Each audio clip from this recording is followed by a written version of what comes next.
And as the judge said, that is a real legitimate fear right now, especially when we get these reports of virus fears that are continuing to rise in Europe as we speak. Governments across the EU are declining to reinstate border checks. A lot of them, especially when it comes to Italy, avoiding contact altogether. The former foreign policy advisor under Margaret Thatcher, Nile Gardiner.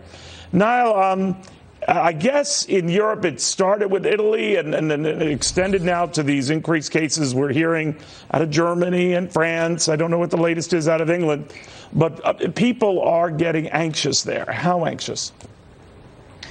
Well, I think there's great concern across Europe, and you have, I think, coronavirus cases now in most major European countries. In the UK, it's about 13 or 14, but in Italy, it's, I think, around 400 or 500 cases of the virus, about 23 in Germany, 14 in France, and that number is growing. And certainly that's having a big impact, I think, in terms of growing calls for border controls across Europe. And I think this is going to be a huge issue in the coming months for Europe, where the European countries are going to reinstate border controls at a time of significant emergency across Europe. And without a doubt, I think the European Union as a whole, actually, or the EU as an entity, is almost sort of irrelevant in terms of dealing with the crisis, because I think it's nation states who are actually stepping forward to deal with the coronavirus issue.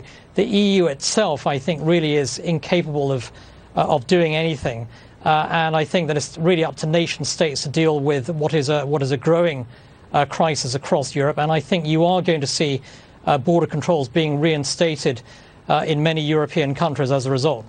You know, we talk about now with the risk in the middle of a crisis that a lot of rights are sort of stomped on. A lot of people say, or for the good of the general public, we're going to put individuals in quarantine, what have you. That doesn't go over well. But I always wonder what Maggie Thatcher and how she would have balanced that if the same thing were to have happened during her reign.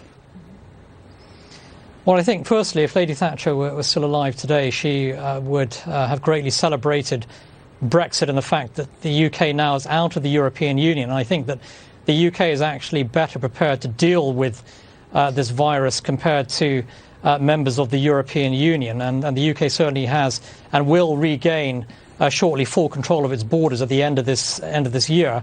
But I think that, you know, Margaret Thatcher certainly would demonstrate strong, robust leadership. But her message would be that the best response to this virus is for nation states basically to reassert their sovereignty, for national governments to lead rather than vast bureaucracies in Brussels.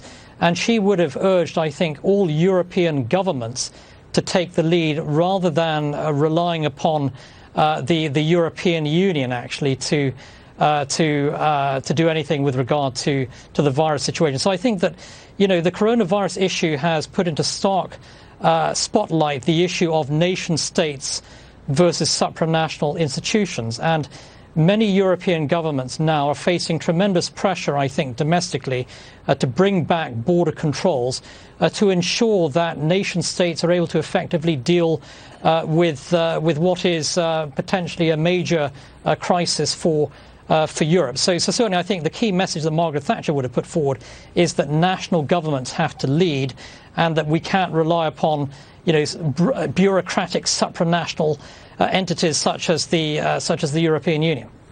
Well said, now. Thank you very, very much.